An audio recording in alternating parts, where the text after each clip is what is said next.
I'm Dr. Julia Royston, BK Royston Publishing, Royal Media and Publishing, and the Book Business Boss Consulting, helping you get your message to the masses, turn your words into wealth, and be a book business boss. This is the day that the Lord have made. We shall rejoice, we shall sing, and we shall be glad in it. I am so glad to be in the number one more time. I was on the wake up list, as the old folks say, and I am so glad about it. So, today we're still talking about your assignment. And I guess I've been given that assignment for the rest of our time together for the rest of this month. So I really wanted to start off with not only just the title, the assignment, called, copied, or chosen. Now, when I read that, I was like, ouch. I don't know about you, but I said, ouch. I'm like, ooh, ooh. I really supposed to write that down? He said, yeah, and you're going to talk about it on Sunday. I said, wow, wow, wow. So I was writing something else and then that came up and then it just flipped my whole world upside down. So called, copied, or chosen. Of course, taken from Matthew 5:14, many are called, but few are chosen. Last week, the scripture was, you have not chosen me, but I chose you. So we're seeking to be chosen. But I first, even before I want to start talking about being called, copied, or chosen, I want to go back and make sure that when you're getting your assignment, is your assignment. That if you're accepting an assignment, it is your assignment. It is your assignment and not some assignment somebody's trying to put on you or trying to get you to do, when in actuality, it's the wrong season for that assignment, their assignment, because it's not God's season. It's not God's assignment. When it's God's assignment, it may not be comfortable, it may not be convenient, but it is assigned to you and you have what it takes to complete the assignment. Now, is it always fun? Is it always easy? No. But God's assignments are always perfect and they're right on time for him and his plan and his purpose. It may not be on time for you and what you got in your mind, but it's always perfect for what he has done, but and has for you to do. But the key thing is making sure it's God's assignment and meant for you, your assignment. And then you're not just looking, what we'll talk about in a minute. You know, the grass is always greener over there, and ooh, they make it look easy, and ooh, I can do what you do, and ooh, I can probably do it better, and ooh, I can. No, Bo, this is my assignment. That's your assignment. It may be in the same industry, it may be in the same business, it may be ministry, and then we may have the same fivefold ministry role. You may be an evangelist, I may be an evangelist. You may be a pastor, I may be the pastor. I'm not called to that gift, believe you me. I'm just using this as an example. But making sure that it's your gift and your talent, something that is your assignment. So don't accept, don't receive, don't put on, don't take on the assignment that's not yours. Okay. And then, secondly, if that assignment is over and you're finished with that and that season is done, we can reflect, we can have happy memories, we can show pictures, we can do video, we can laugh, we can cry, we can do all of that. But if that season is done, don't try to re enter a season that is no longer. Try to take that assignment into a newer season, or try to go back and relive and rehash. Now, you can remember, you can reflect, you can appreciate, you can be thankful, you can be appreciative, you can be grateful, but trying to do something that's out of season and out of turn is like trying to pick apples in the dead of winter. It's just not going to happen unless you got a hot house or some major technology that's happening. But normally you do that during harvest, and you do that when different weather. So make sure, number one, that it's your assignment, your gift, and your talent. It's what you are called to do. It's for you. Whether you learn it, whether God all of a sudden has you in a new season, in a new classroom, in a new environment, with a new mentor or coach, or you got to change churches, you got to change countries, whatever that looks like. But it's for you. That's for you. So when Matthew was talking about many are called, many are invited. Okay, so that's the parable where Jesus is talking about the man who having the wedding, and he invited people and they didn't come. So he just went into the highways and hedges and told his servants, go invite whoever you can find to come.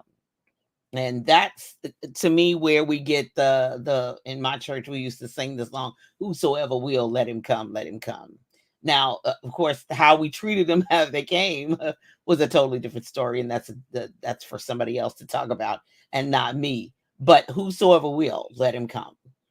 And Jesus' arms are still open to this day to invite you. So there is an invitation, there is an open invitation for you to accept the assignment, for you to accept. But then many are called, but few are chosen. We want to be, and not just the invitation, but I want to be in the prepared, the disciplined, the teachable. And then I want to be the chosen, the one. When I do what I do, it looks easy to other people, and I'm in my zone, I'm in my happy place, I'm in my, that's what people call my happy place, but I'm in my purpose, I'm in where I'm supposed to be positioned, I'm in what I'm supposed to be doing. Okay, I'm prepared, I'm disciplined, I'm teachable.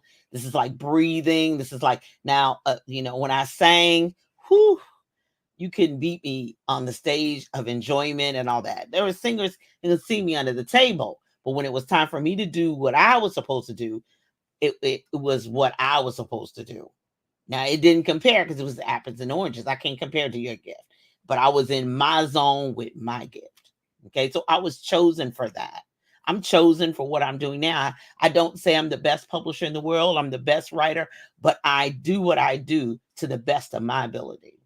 There are others been in doing it longer. I've been doing it 16 years. There's people who've been doing it for longer, have more money, have more everything. But you can't beat me when I'm doing my thing. When I'm in my zone, I'm doing my thing. I'm where I'm supposed to be. This is the purpose, the ultimate. For this cause was I born. For this cause came into the world. Because I love it. I'm passionate about it. It's work every single day. But I'm in my zone. I do what I do. Okay. So I want to be chosen. I want to be prepared. I want to be disciplined. I want to be teachable. I want to do what I do to the best of my ability. I'm always learning. I go to webinars, I go to virtual conferences, I register for things, I watch other people's videos, I download their free ebooks, I attend their thing because I want to be teachable. I want to continue to learn. I don't want to say, I have experience, but I don't want to say, because the thing changes all the time. Your industry changes all the time too. Your ministry should be changing too. Jesus Christ the same yesterday, today, and forever is correct. The essence and the core of him never changes, but his methods are always changing. Always. Read the Bible. It's in there. From Genesis to Revelations.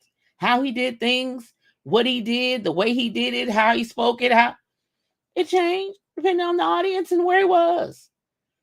The essence and the core, he was all God all the time, all divine, all everything, never changes. But the way he does things changes all the time. And believe you me, this is sidebar. I know this is not what we talk about right now, but some of the events I've been to lately, they doing the same thing over and over and over again. They haven't changed anything, haven't innovated, haven't. Come on, we got to do better.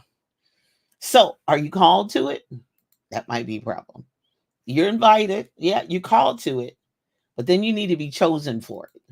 That means you may have to take a class. You may have to learn from others. You may have to attend other people's events. You may have to go to get a coach, get a mentor, get somebody else to help you, somebody who does it better than you on a larger platform. You need to go learn from them. Even if if they have 3 points and I really know 2 of them, but I get one nugget, I'm going to run on with that one nugget. I'm going to run on with that one golden strategy. I'm going to run on with that new piece of software. And it was worthwhile for me. There are other people who come out and they didn't get nothing. Really? You went to the event, you came, she showed up, you went to service, you didn't get nothing from the whole thing? Ooh. Were you listening? Were you there? Were you all in, or would you think about something else? Right. So I want to be chosen because I want to be able to be teachable so I can teach others, so I can be used, molded, and made into what God would have me to be. But this is where we get that with this current season that we're in, we get a lot of copies. Now, I listened to, and I've said it before, I listened to an interview once with Luther Vandross, and that was a criticism that he had of the music world. He said, everybody sounds the same. And he said, when I came along, if you sounded like somebody else, they didn't want to deal with you. Now they want carbon copies of the same thing. Because if it's a success, somebody made success. Oh, good, we'll just copy this. It'd be like the little cookie cutter thing, like something off the factory line. We're going to make them all alike. But there are some artists, whether you vocally are an artist or whether you're graphically an artist, when you see it, you know it. They may have been influenced by somebody else. They may have been, learned from somebody. They may have mentored it. But after so long and over time, one of the very famous, sculptors is in my area, Mr. Ed Hamilton. Okay. So when you see it, it's an Ed Hamilton. When you see it, an artist, that's a Charles Rice. When you see the illustrations, that's a Cameron. I see people who say, oh, I know Cameron Wilson anywhere. Yes, because he has an illustration style. Other people may be copying it, but he's original. Yeah. So even though you can do that, you can be influenced by that, you can learn from that. You want to be an original. You can do it, but are you supposed to be doing it? And even after you learn and you study, you say, I'm going to do exactly what they do. It never really works fully the way that other person did it. Why? Because they're called to it and they're chosen for it. And then, you're copying so if you're copying somebody else, that means you're behind. You're not leading. You're not a maverick. You're not a innovator because you're waiting for that other person to do what they had to do. So when I was young, when I was a teenager, before I wrote my own first song, which I didn't really write, I think our first song until I was in my 30s. We waited for the Tremaine Hawkins and the Hawkins family albums to come out and the Andre Crouch albums. Okay, I'm dating myself and I'm telling on myself, right? We waited for those projects to come out so the choir would know the new music to sing. So that's the reason why we relied on other people to write and to come up with the new music. But today, I have my own music now that I sing from and I sing by. And, and today there's so much different music out there. There's hardly any choir music for you to even copy. I mean, there's little of it. And so therefore you're behind because you're waiting on somebody else to make a next move so you can copy them. And I understand that. Ooh, what's next on the horizon? So instead of seeking God and asking God, okay, which direction am I supposed to go? What is my next assignment? What am I called to? What am I chosen for? What should I be preparing for? What should I be working on? You're waiting on that other person.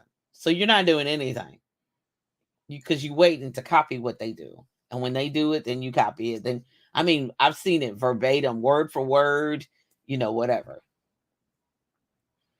But that's not the kind of, that may be the way other people want to do it. And in this season and the culture and the society we live in, that's the way people want to do it. They, why reinvent the wheel? Well, I understand that part of not wanting to reinvent the wheel, but sometimes we do have to reinvent it for what works for us. We can learn from other people, but we're always going to have to, not always, because some people won't do it, but we should, that's where I'll put it. We should find a way to make it our own. What works for me? The old folks used to say, eat the meat and spit out the bones. What works for me? And I'm like, that didn't work for me. And I'm still moving and I'm still doing. Because a lot of people say, well, why don't you do? And why don't you do? Because it's not for me. It's not for me to do. Because I have other responsibilities and other people to answer to that not of. And what he requires of you, you say serve the same God. What he requires of you is not the same thing he requires of me. So I can't copy what everybody else does, even though, there's some basic core things that we all do. But the copy, no. And then finally, committed. You're all into the process. You're all in. Because usually, if you're a copy or you're copying somebody else, there's usually a step that you don't want to do. There's usually a risk you don't want to take. There's usually a habit you haven't developed. There's usually a prayer life you don't want to do. There's usually obedience that you don't want to do. Being undisciplined and unteachable. When you're copying, you're learning, but it's really very surface. It's not in depth. You didn't do your own homework. You haven't done your research and seeing how you can apply this to your life. You're not all into the process. You haven't stayed up late. You haven't gotten up early. You didn't sacrifice shopping for something else, investment in your business. You didn't eat up all your seed. No, you're going to play with it. And when it's time for opportunity to come along, you have nothing in place. You have nothing set up. You can't send a link. You're committed all into the process. Yeah, that's what I said. Ouch. So your assignment, the assignment, are you called to it? Yeah, many are called. Are you willing to settle to just be a copy? Or are you going to be chosen and committed? That's up to you. That's your choice. I'm just a messenger. Love you all. And so I trust that you will say ouch and rub your toes, because I probably stomped on them. I stomped on my own toes even before I got on here and said, don't worry about it. He that must deliver has basically been, as they say, got their own little chastisement before. So we all in it together. Why? Because we want to live our best life. We want to be all that God has intended for us to be, lived and died and rose for us to be. We want to live that abundant life. And coming up at 10 a.m. Eastern Standard Time, live your best life. Heard right there on envision-radio.com. Also visit the website. The magazine just came out. Yay! The April 2024 magazine just came out. So take a look at it. There are many hosts, wonderful shows that you may or may not know. But go to envision-radio.com and click on magazine and see the latest magazine that's out from the Envision Radio and Magazine Company. Coming up at 11 a.m. Eastern Standard Time is the Spike Davis and Friends show. Tune in, laughs, music, and more. And then on Tuesdays, somebody say Tuesdays, at 10:30 a.m. Eastern Standard Time is the Book Business Boss show. Yep, I do 2 shows a week. Did you know it? Oh my goodness. Envision-radio.com, and the replays are the Book Business Boss podcast.com. Also, 100 ways to be a book business boss. Go to YouTube, subscribe to that channel, go down through those 100 ways. Oh my goodness. And be blessed. And of course, if we need to have a conversation, go to talkwithroyston.com or go to juliaakroyston.com. You'll find all my websites and all my online stores and information and contact information. Let's have a conversation. Coming up on April 20th, I'll be in Elizabethtown, Kentucky. I know that it's thunder over Louisville, but we're going to be having some thunder with child care workers and educators, daycare center owners at the Early Childhood Conference 2024 in Elizabethtown at the ECTC. That's Elizabethtown Community and Technical College right there on campus. And E-Town. So maybe if you're in the surrounding area, stop by. I'll be there and in attendance. Then April 22nd, I'll be in Charlestown, Indiana. Oh yeah, I'm staying home and hanging out around the house. Oh, but don't worry, I'll be on the road very shortly. Charlestown, Indiana, just right up the street at Charlestown Multicultural Fair at Charlestown High School in Charlestown, Indiana. April 22nd from 4 to 7 p.m. Eastern Standard Time. Join us. Meet us there. Beat us there in Charlestown, Indiana. And then April 25th to the 27th, I'll be in Columbus, Ohio at the Ohio Alliance of Black School Educators. Meet me there. I'm Dr. Julia Royston of BK Royston Publishing for the Kingdom Ministries, Royal Media and Publishing, and the Book Business Boss Consulting. Praying today, tomorrow, and always that you live your best life. Hey, Anna. how you doing, love? Good morning. Good morning. God bless you. Everybody else is going to be listening on the replay. You all be blessed in all that you say and do. And remember, you want to be called. You are called and you're chosen. Don't be a copy. Don't be a copy. Walk in the ability and the calling and being chosen that God has intended for you and for me. You blessed. Love you. Bye-bye.